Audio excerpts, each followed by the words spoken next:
Entropy is the gradual decline into disorder. I'm always aware of it passing and the toll that it's taking on all the objects around me.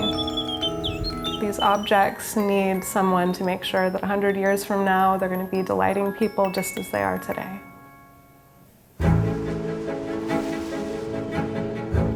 I'm an antiquarian horologist. It's quite a rare title to have next to your name. I work on objects that have a watch or clock mechanism.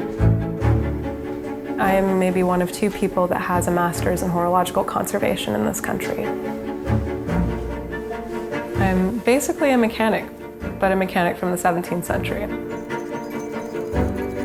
I specialize in micromechanics, and I work on machines called automata. They're made to mimic living things in the world. Human beings, birds, animals, flowers. I think of them as the first instances of artificial intelligence.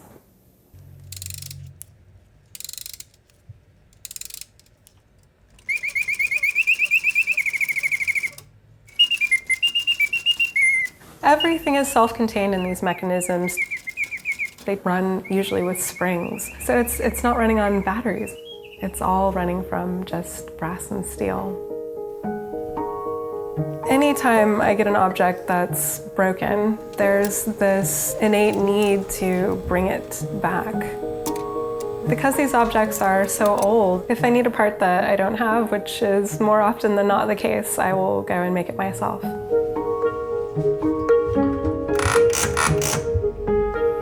It's the closest you can get to bringing something to life. You get a silent bird, the wings are broken, there's no feathers, it doesn't have eyes. I get to bring all those things back so that it can sing again.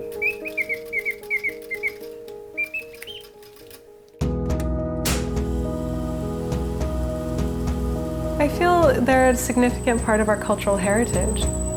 They were made in ways that I couldn't even do myself. They were done by candlelight. They didn't have electricity, so I know they were using a foot pedal to cut wheels. It's an incredible amount of work and craftsmanship just to create something beautiful for the sake of that. People believed that these horologists were sorcerers, so in a way, I guess I'm a modern antique sorcerer.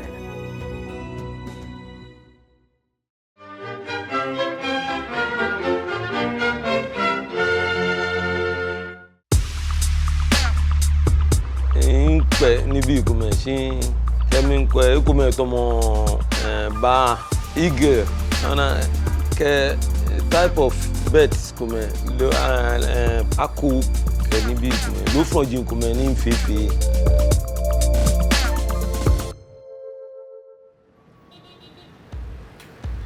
In Ghana, coffins can look like this. They're carved into whimsical shapes and painted bright colors meant to represent a person's life or occupation. Ngbeji anansidi abebwa adeka jinoni ngpel. Okay, but driver ke buke ya was money ikule wuku esmoni afi lole anle. Buku ye ni iya wu wuku esmoni afi lele. Anan and his family are at the center of these extravagantly designed, larger-than-life coffins made in the shape of whatever one desires. Papa ji kande kui nile ista jineke ni chumo adeka na ke fo ni chumo na nchi Ghana ne. It started about 65 years ago with an odd request from a chief to be buried in a coffin shaped like a cocoa pod. From there, the requests kept coming in, and Anand's father realized he had a serious business on his hands. While funerals are a sad occasion in Ghana, many also see them as an opportunity to celebrate the deceased.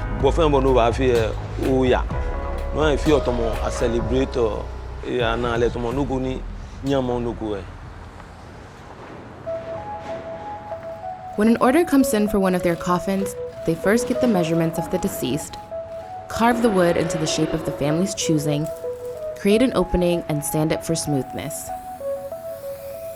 It then goes to an artist for painting. Once the interior is stuffed, it's ready to be delivered to the family. And these coffins are not only delivered locally. Los Angeles, and I can work at the PAT, Denmark, Russia. As for Anand, he already has his picked out. Once morning, I can work after what two sneaks more than anyone.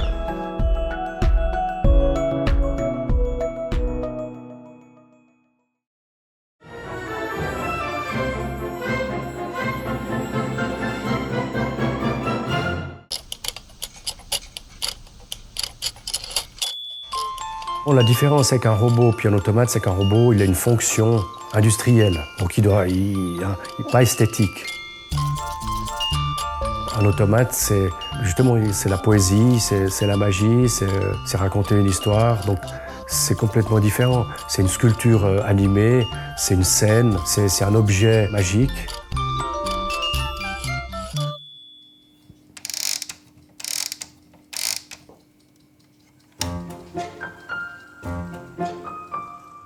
Je m'appelle François Junot, je fabrique des automates et j'habite à Sainte-Croix en Suisse. J'ai toujours aimé la mécanique depuis très tout petit. Après, quand j'ai découvert les automates, où il y a l'aspect artistique de la mécanique et en même temps de la sculpture, et c'est ça qui m'a plu dès le départ. Les plus vieux automates connus, bon, déjà du temps des Égyptiens, et puis fin XVIIIe siècle, qui ont vraiment développé des automates très complexes pour l'époque. J'avais un petit peu une obsession de pouvoir refaire des choses aussi complexes que ce qui se faisait à la fin du XVIIIe siècle. On en vend toujours aux quatre coins du monde. Pour faire un automate, il y a beaucoup de métiers, hein. Il y a déjà la sculpture pour faire la forme, le personnage. Après, il y a l'animation de la tête, les yeux, des paupières, il y a les habits, il y a l'ébénisterie. C'est vrai que ça fait beaucoup de métiers. Un des derniers qu'on a fait, on a passé peut-être plus que 3 ans sur cet automate. L'esthétique, ça va relativement vite. Mais c'est surtout comment on va faire ça, comment on va obtenir tel mouvement, qu'est-ce qu'il va faire, pendant combien de temps. Et ça, c'est assez long à mettre au point.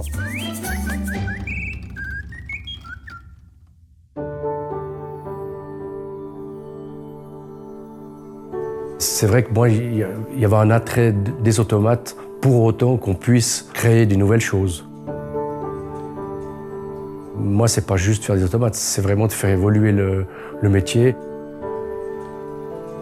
Il n'y a pas vraiment de limite. On peut vraiment toujours continuer à découvrir d'autres choses. On peut toujours aller plus loin.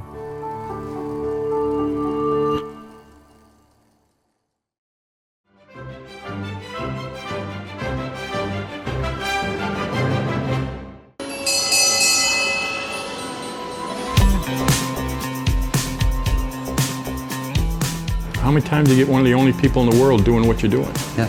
There's other people that have tried it, but they haven't lasted. My name's RITCHIE, and I'm one of the co-owners of Carousel Works. And I'm Dan Jones, and I'm the other owner of Carousel Works. We're the largest manufacturer of wooden carousels in the world. Art and I met through a third party that we both knew. I went over to a shop one day and we were talking and one thing led to another and from there it just kind of took off. I was doing restoration, he's doing carving. You know, we've had a 50-50 partnership for 30 years and there's very few partnerships last over 3 years, so. You know, it's not to say we haven't had differences over the years and it's just like being married, but not that bad. We average in different stages, probably 3 carousels a year. We're actually working on 4 right now. We have carousels all around the world. We made the Cincinnati Riverfront Carousel. We have one in the Bronx Zoo. We have one at Kansas City Zoo. The Nashville Zoo. The Atlanta Zoo. The Riverbank Zoo. We even made the Smithsonian National Zoo Carousel. Carousels will put people in the eye of the child. Oh, they're absolutely beautiful. When you watch people ride a carousel, the kids are just loving to go up and down and with these big smiles. And then the ride comes to a stop. Can we go again? It's fantastic.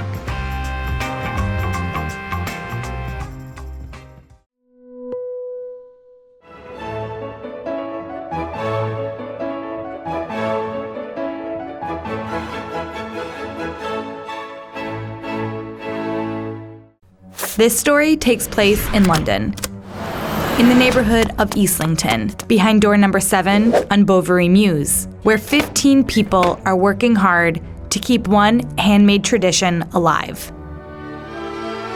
Globes. Globes, globes, globes.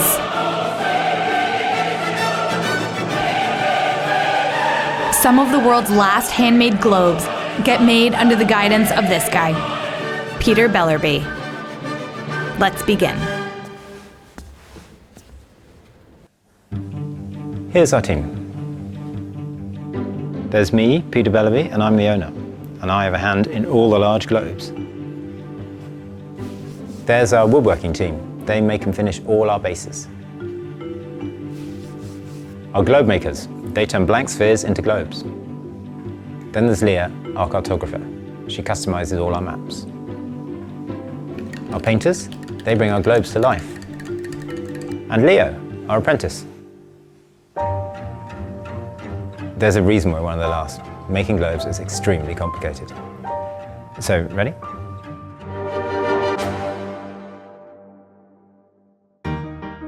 We make the globe, we draw positioning lines, we apply the paper to the sphere. That's the hardest part. We paint the globe, we varnish the globe, we ship the globe. And then it's done? Yeah, that's it. From start to finish, for a small globe, it takes a month. For a large globe, it'll take 6 to 8 months. I mean, when I started, I gave myself 3 months, and it took 2 years. It is crazy. If I'd known how difficult it was at the beginning, I'd never have done it. It's not logical, it's not theoretical, there are no books. It's just about patience, practice, and perfection. Do you love it? I completely love it.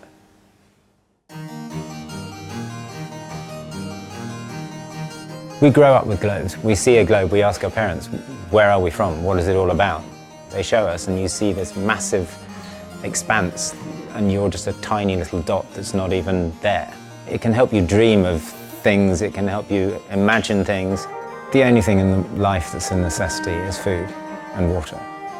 But if I was going to surround myself with things that meant something to me, a globe would be high on that list.